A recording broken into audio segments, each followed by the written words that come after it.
স্বয়ং সূর্যের পুত্র, দেবী কুন্তির প্রথম পুত্র, সেই কর্ণ যার একটি বাণ আমার রথকে, সেই রথ যার উপর মহাবলী অর্জুন বিরাজমান ছিলেন, যার পতাকায় স্বয়ং হনুমান ছিলেন, সেই রথকে তার একটি বাণ ধসিয়ে দিতে পেরেছিল।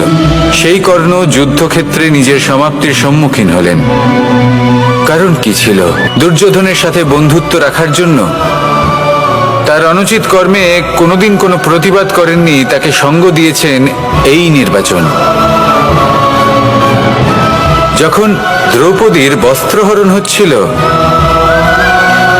তখন তাকে বাধা দেওয়ার বদলে নীরব থাকার নির্বাচন, তার বিরোধিতা কখনো না করার নির্বাচন, এই নির্বাচনই কারণ হয়ে দাঁড়ালো কর্ণের পতনে।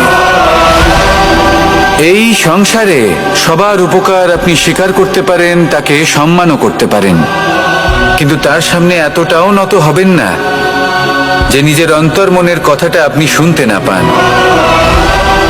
নির্বাচন যদি ধর্মসঙ্গত হয় তবেই তা শুভ হয়।